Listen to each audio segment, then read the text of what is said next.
my module about my making of pre-conservatory and conservatory reeds, and I'm putting them together because the process is really quite similar. There are minute differences in terms of the strength of the reeds, and perhaps just a little bit in terms of tone, and most of that is subjective from my side, but I wanted you to be able to see how it works. So what I do with conservatory and pre-conservatory reeds is really very consistent in terms of cane selection and processing that I do with all of the other grades. But the source of the cane might be a little bit harder than the intermediate and the student reeds, and probably it will be a Luray cane, and that is probably around 59 to 61 gouge.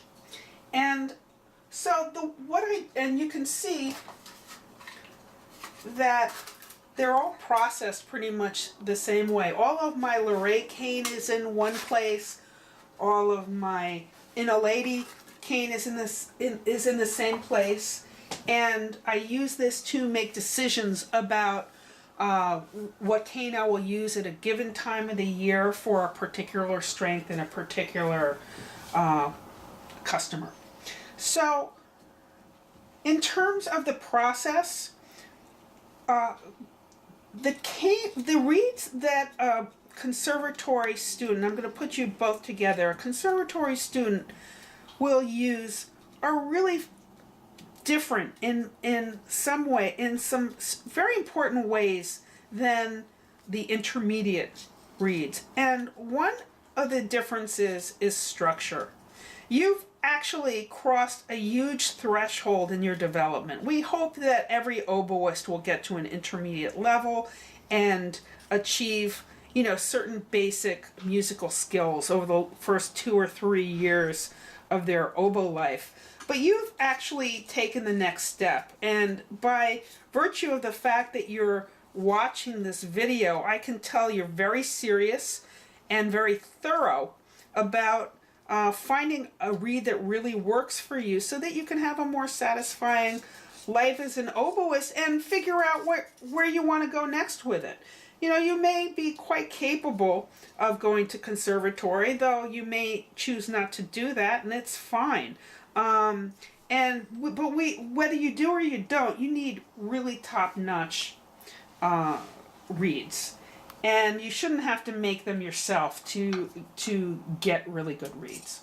So, in the conservatory group, what I do is I take out a little less cane the first day, because the fact that it's a little bit heavier reed in the end gives me the room to leave extra cane in particular places. And in this case, this reed that I just started, that I would be inclined to put aside for tomorrow to finish your reed, and I might even have to finish it over a couple of days. I'm looking at it, and I'm not getting much of a crow out of it, and I might not. Actually, this is a reed that I've had my knife under, and you find out a lot once your knife is on the cane. And it's one of the key reasons why you want to avoid machined reeds, because they just don't have the feel of what's going on. They can't make enough adjustments. So this didn't get a great crow, and frankly the aperture, the opening, is not what I would expect from my intermediate reeds. But I'm going to see what happens here. It's not going to be an intermediate reed, but at least you'll see the look of it. And I'm not even sure it will be a student reed, because I don't just make them students because they fall out of the intermediate. They have to be really well functioning for that group. So I'm just going to dip it again and see what I've got. This will really be an interesting look. Okay, so it opened up a little bit. Okay, so, we've got this reed. It's not going to work, but what you can see about it, and not every reed works right out of the box. But what you can see is what I'm doing. Okay? And what I'm going to do is what I have to do now and then. Because this reed leaked. And a leaky reed will not do. So I'm going to start all over for your conservatory reed. The good news is that I prepared some other ones. So here is another reed that went through the process of my now debunked reed yesterday, and let's see what we can do with it. We're going to consider this a second day, and it's a little bit open, and I have not yet defined the heart. You're going to get a nice heart. Conservatory grade reeds have a nice heart. They're generally medium to medium light in strength. They project well. We like to think they're nice and stable. They've got good dynamic range. And we want to do everything in our power to give you a good experience. So,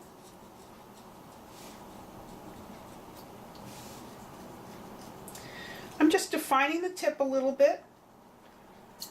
This reed may need another day, so I don't want to take out so much that that you can't put it back. There's no turning back once you can make some adjustments when you go too far, but sometimes there's just nothing you can do if you take out too much. So let's see what happens now that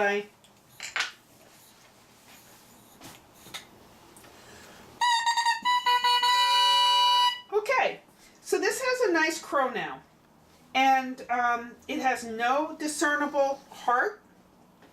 The tip is moderately defined. Sometimes you'll find a little more definition in the tip than this, but for now this is okay. We'll see. We're mainly concerned with function here, and I'm going to clip it just a little bit to see what happens, and then I'm going to start. I want to hear what it is.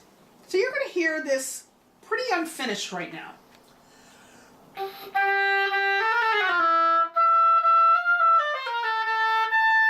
So I'm still struggling with it a little bit, but it's got potential.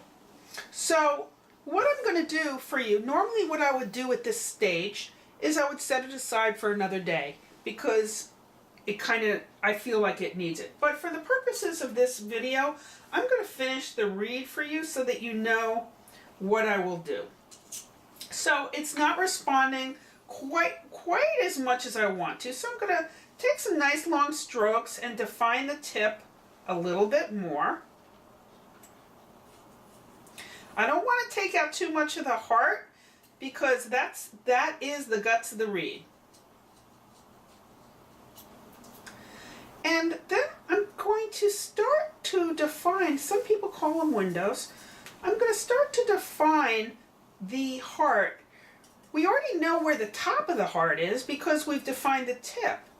And we can define the bottom of the heart by just going to that point from the bottom of the back to the top of the back. And in some cases we won't do a full stroke, we'll just do what's called windows. And those are like short strokes. So it really depends on what you've got to work with. It's all about function. We like a beautiful reed, but we care more about how it plays. And we don't believe that cookie cutter is a way to go because it really is not very respectful of the differences that reeds have and what they present to us. Okay, so let's see what we have.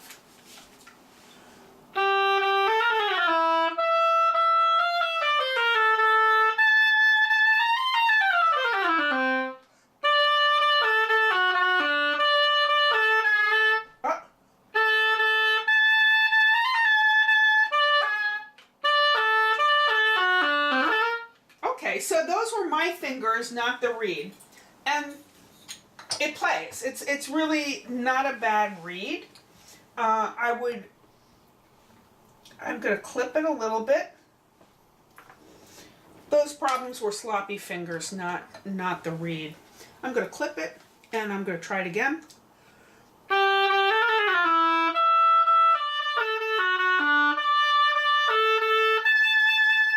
Wow. You know, it always shocks me. Every reed is a surprise for me. And I had sloppy fingers, and the reed was all right, and I wasn't sure whether it would certify to a conservatory grade. You never really know until you finish. But I took that. I took that clip. I didn't know whether it would work, because you don't know with these things. It's an agricultural product. It really worked. This is a great conservatory reed.